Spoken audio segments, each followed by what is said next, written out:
Corona महामारी के चलते भले ही देश में हजारों लोग अपनी जान क्यों ना गंवा रहे हों, लेकिन उत्तर प्रदेश के मुरादाबाद से जो तस्वीर सामने आई है वो बेहद चौंकाने और डराने वाली है।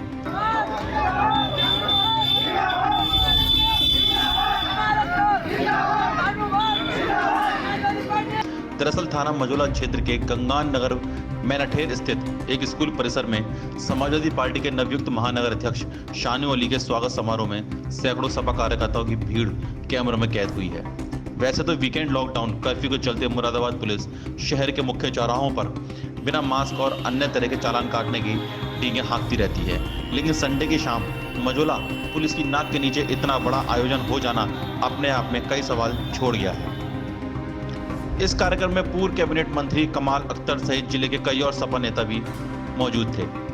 क्या तैयारियां हैं और आजम खान की तबीयत में लेकर क्या कहना चाहेंगे? देखिए, आजम खान साहब हमारी पार्टी के सीनियर नेता हैं और इस पूरे हिंदुस्तान का एक एक उनको चाहने वाले की दुआ है कि अल्लाह भगवान उनको जल्दी से सेहत याफ्ता करे और जो भारतीय जनता पार्टी की सरकार ने उनके साथ जुल्म ज़्यादती और अन्याय कर कर उनको जेल के अंदर डाला हुआ है, उनके साथ जल्द से जल्द इंसाफ हो और वो रिहा होकर हम लोगों के बीच में आकर हमारी नुमाइंदगी करे। जहाँ तक सवाल है 2022 का, तो भारतीय जनता पार्टी अपने हर मोर्चे के ऊपर विफल हुई है। भारतीय जनता पार्टी ने वादा किया था कि हम नौजवानों को रोज़गार देंगे। उन्होंने कहा था कि हम 14 दिन के अंदर किसानों का पेमेंट देने का काम करेंगे। उन्होंने कहा था कि हर मंडल के अंदर विश्वविद्यालय बनाने का काम करेंगे। उन्होंने कहा था कि हम गरीबों को घर देने का काम करेंगे। मैं आपसे पूछना चाहता हूं, इस मुरादाबाद के अंदर क्या भारतीय जनता पार्टी ने कोई विश्वविद्यालय बनाया? क्या इस मुरादाबाद मंडल के अंदर नौजवानों को नौकरियां दी? अभी एक कोरोना काल के अंदर लाखों लोग बेचारे ऐसे थे जो लोग अंतिम संस्कार के लिए जिन्हें लकड़ियां तक नसीब नहीं हुई। हज़ारों मुसलमान ऐसे थे जिन्हें तख्ते और पुश्तीवान नसीब नहीं हुए। 1446 किलोमीटर की गंगा के किनारे जहां पर लोग अपने लोगों का अंतिम संस्कार करते हैं, वहां कुत्ते और बहुत सारे जानवर अपने अजीज़ों की लाशें जो छोड़ गए थे उनको नोचते हुए ऐसे दृश्य सामने आए कि लोग आज तक अपने दिलों के ऊपर लिखे हुए हैं। मैं कह सकता हूं कि भारतीय जनता पार्टी पूरी तरह से फेल हुई और 2022 के अंदर हम लोग अखिलेश यादव जी ने जो काम किए थे 2012 से 17 तक 18 लाख नौजवानों को लैपटॉप देने का काम किया, 65 लाख लोग माँ बहनों को जो है समाजवादी पेंशन देने का काम किया, हम लोगों ने एक्सप्रेसवे बनाने का काम किया, मेट्रो चलाने का काम किया, गरीब किसानों को किसान बीमा योजना देने का काम किया, कामधेनु योजना देने का काम किया, लोहिया आवाज़ देने का काम किया। उन चीज़ों को लेकर जनता के बीच में जाएंगे और मुझे पूरा विश्वास है कि सरकार और नौजवान लोगों अखिलेश जी को एक बार फिर मुख्यमंत्री बनाने का काम करेंगे। 2017 में चुनाव लड़ा गया था कि काम बोलता है, यानी कि विकास बोलता है, फिर भी चुनाव हार गया।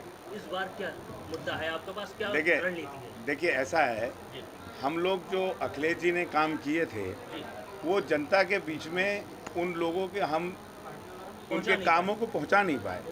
दूसरी बात, भारतीय जनता पार्टी अपने झूठ, अपने पाखंड और प्रोपेगेंडे के अंदर कामयाब हो गई। जिस तरह से उन्होंने कहा कि लैपटॉप सिर्फ एक जाति एक बिरादरी के लोगों को दिए गए, जबकि 18 लाख लैपटॉप हर जात बिरादरी के लोगों को दिए गए थे। सब कहा गया कि 65 लाख पेंशन समाजवादी पार्टी के लोगों को दे दी गई, जबकि हर जात बिरादरी की गरीब माँ बहन को दिया गया। जिस तरह से जात के नाम पर, धर्म के नाम पर, मंदिर के नाम पर, बिरादरी के नाम पर लोगों को गुमराह किया गया, लोग गुमराह हो गए।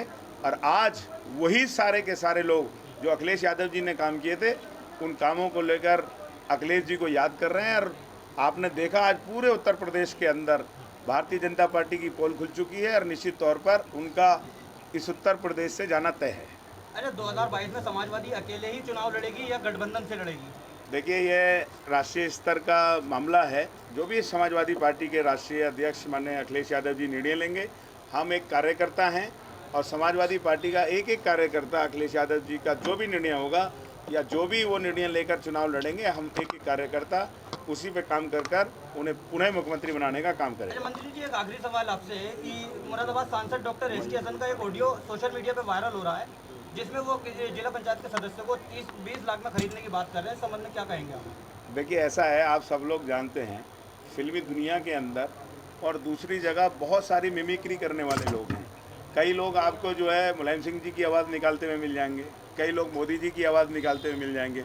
हो सकता है एसटी हसन साहब की किसी ने आवाज़ की मिमिक्री की हो और हम लोगों को बदनाम करने का काम किया होगा। आज तो पैसे देने का काम भारतीय जनता पार्टी कर रही है, आज लोगों के खिलाफ झूठे मुकदमे लिखवाने का काम भारतीय जनता पार्टी की लोग कर रही है, डराने धमकाने का काम भारतीय जनता पार्टी कर रही है। तो हम क्यों करेंगे भाई? सर 2017 से जांच हो, जांच पे जो उस पर कार्रवाई हो। सर 2017 से यूपी के अंदर भाजपा सरकार ने एक भय बना रखा था, भय के बीच में विपक्ष ने क्या किया अभी तक? देखिए, अकेली समाजवादी पार्टी है, मैं दावे के साथ कह सकता हूँ उत्तर प्रदेश के अंदर कोई जन विरोधी मामला हो, चाहे गन्ने के पेमेंट का मामला हो, जब डीजल के रेट बढ़ाए वो मामला हो, या नौजवानों के बेरोजगार का मामला हो, किसान के गेहूं आलू का मामला हो, डीजल की बढ़ी कीमतों का मामला हो, या किसान आंदोलन का मामला हो, अकेली समाजवादी पार्टी लड़ी है। और जनता देख रही है कि इस उत्तर प्रदेश के अंदर अकेली भारतीय जनता पार्टी की जुल्म, जाति और अन्याय के खिलाफ हम लोग लड़ रहे हैं, हमारे अलावा कोई नहीं लड़ रहा है। इसलिए जनता का विश्वास समाजवादी पार्टी और अखिलेश यादव जी पे है। सर एक आखिरी सवाल, मुरादाबाद के पूर्व मेयर हुमायूं कदीर साहब इस दुनिया से पर्दा फरमा चुके हैं, इनके लिए क्या कहना चाहेंगे? देखिए, हुमायूं कदीर साहब इस मुरादाबाद की शान थे और समाजवादी पार्टी के लिए उन्होंने बहुत बड़ा योगदान समाजवादी पार्टी को बढ़ाने में था। वो फाउंडर मेंबर में से थे और हम सब लोग दुआ करते हैं कि अल्लाह उनकी मग़फ़िरत फरमाए और जन्नत में आला मुकाम अता फरमाए और उनके घर वालों को वो दुख सहने की, तकलीफ़ सहने की वो दे। और जिस तरह से उन्होंने समाजवादी पार्टी को बढ़ाया और जो सपना देखा। इस आयोजन में न सपा कार्यकर्ताओं के मुंह पर मास्क थे, न ही कोई सोशल डिस्टेंसिंग का पालन। सैकड़ों लोगों की भीड़ एक दूसरे के ऊपर चढ़ी जा रही थी। यह कार्यक्रम स्थानीय नगर निगम पार्षद के स्कूल में आयोजित किया गया था। वैसे तो कोविड वीकेंड के हिसाब से शादी में केवल 25 लोगों को ही शामिल होने की अनुमति है, लेकिन राजनीतिक दलों द्वारा इस तरह के आयोजन ने मुरादाबाद पुलिस की कार्यप्रणाली पर भी सवालिया निशान खड़ा कर दिया है।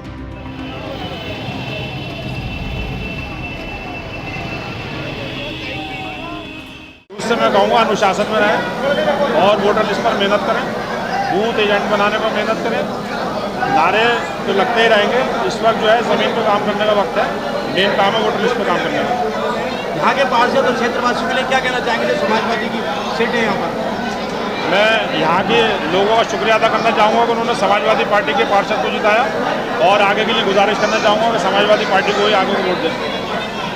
मुरादाबाद के सांसद डॉक्टर एसटी हसन, उनके सोशल मीडिया पर एक ऑडियो वायरल हो रहा है जिसमें वो सपा के जो सदस्य हैं उनको वोट खरीदने के 20 लाख में काम कर रहे हैं। वो तो अभी जब उसकी जांच होनी चाहिए, रिगार्डिंग की उनकी आवाज़ है भी नहीं है। नहीं, वो आवाज़ बिल्कुल सांसद जी की है, आप इन्हें कैसे कह सकते हैं? बिल्कुल ही तो है, उनकी चिन्मयन की सालों के आगे रिकॉर्डिंग की आवाज़ चली, जब जाके उनके FIR। अरे भाजपा उस सदस्य को 30 लाख में खरीद रही है और सपा उसको 20 लाख में खरीद रही है।